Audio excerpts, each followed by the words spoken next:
Hello, my name is Emma, and in today's video I am going to teach you some very useful verbs we use when we talk about university.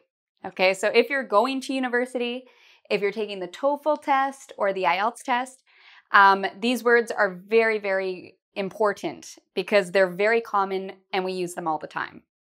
So to teach you these verbs, I've decided to tell you a true story about a friend of mine.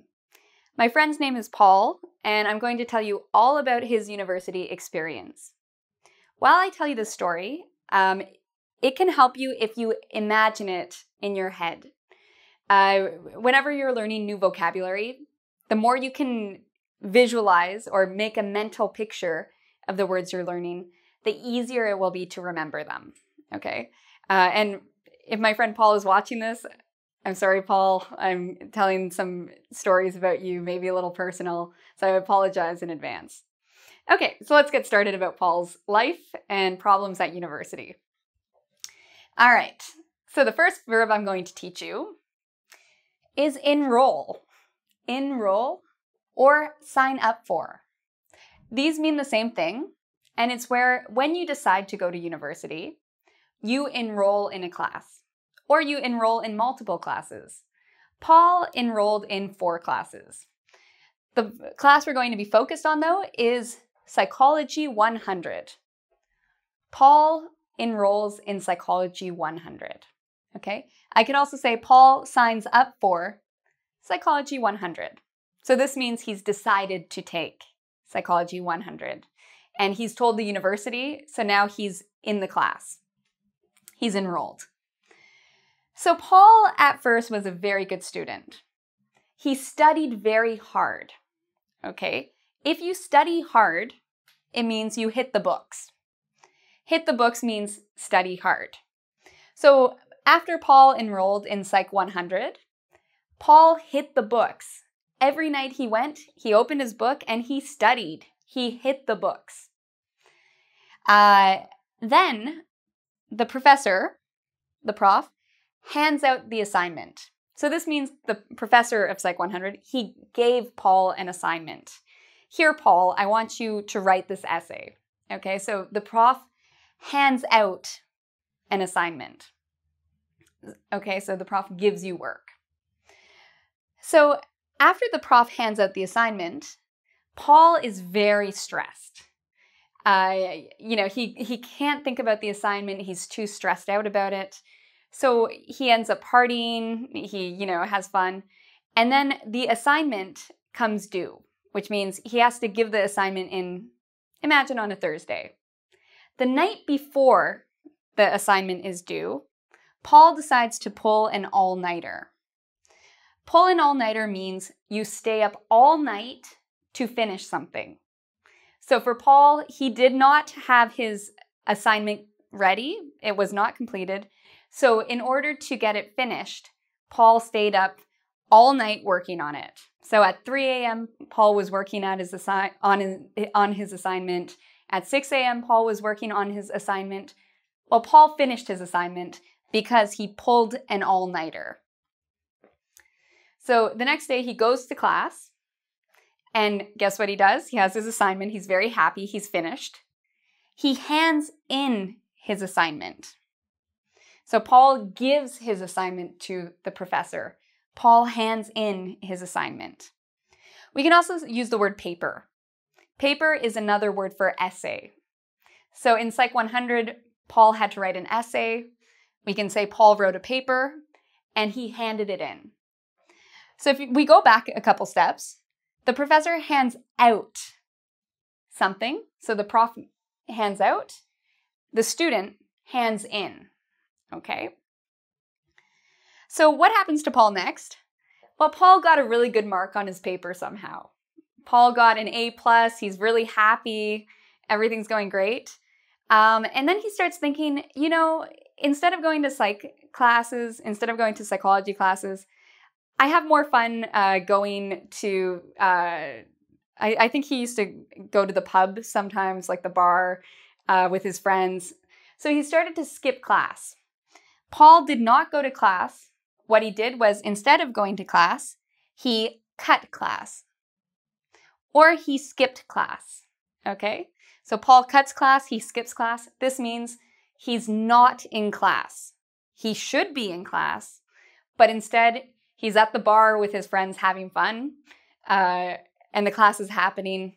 Paul is not there, all right? So again, these are the verbs I want you to really learn. Enroll, sign up for, hit the books, hand out an assignment, pull an all-nighter, hand in a paper or assignment, and cut, skip class. All right.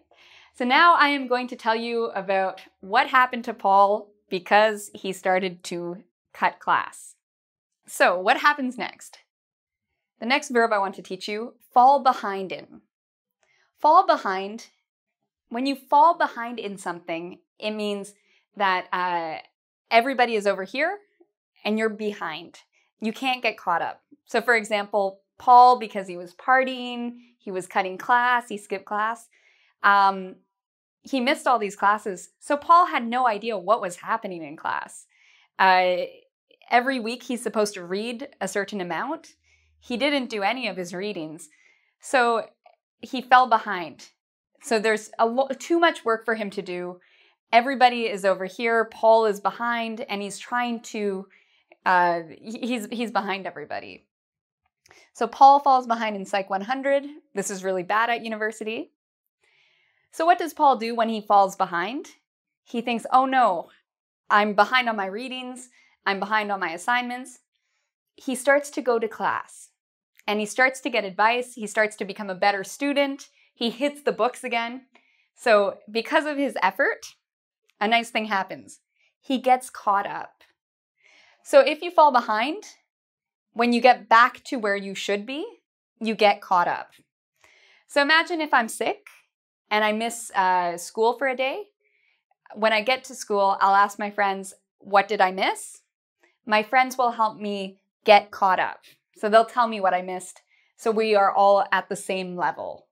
Okay, so we're no longer behind. If you get caught up, you're at the same level as everybody else. So Paul got caught up. He tried really hard. He hit the books. He got caught up, but then he started to skip class again. And he started to cut class again. He stopped doing his assignments. He stopped doing his homework. And what happened? He fell behind again. Okay, so now Paul is back in a bit of a problem, in a difficult situation. So there's a couple of things Paul can do now. He can leave the course. Okay, so this means he can quit the course. He can quit Psych 100. No more Psych 100, goodbye. He's not going to do it anymore. We call this withdraw from the course. Okay. We can also call this drop a course. So this means when you leave a course before you finish it. You drop out, you quit the course. Paul doesn't want to withdraw from the course. Paul doesn't want to drop Psych 100. So these two things mean the same thing. He doesn't want to. He thinks, you know what? I've done it once before. I've tried. I can get caught up again. I fell behind before. I got caught up. I've fallen behind again. I can get caught up again. But the problem is Paul is a little bit of a lazy student. So instead of doing what he should, Paul does something a little bad. Not a little bad, very bad. Let me say that. As a teacher, very, very bad. Paul plagiarizes. Plagiarize. Plagiarize is when you don't do the work, you get somebody else to do the work. So for example, Paul gives money to somebody else to write his paper. Or Paul reads a book and he writes exactly what the book says. This is plagiarism. Okay, so if you plagiarize, you don't do your own work. You copy somebody else, either their words, their ideas, you copy somebody else, or you pay somebody to do your work for you. That's plagiarism. So it means it's not your work. So what does Paul do? Paul's stressed. He decides to plagiarize his paper. And again, paper means essay. So Paul does not write the paper. In this case, he gives, I think he copied an essay from the internet. He bought an essay online. He copied it. So he plagiarized. He hands in his paper to the professor. So he gives his paper to the professor, and the professor realizes there's something wrong with his paper. The professor does an online search and sees, wait a second, Paul didn't write this paper. Somebody else wrote this paper. So now Paul is in very, very big trouble. Okay, huge trouble at the university. Now, Paul was very lucky.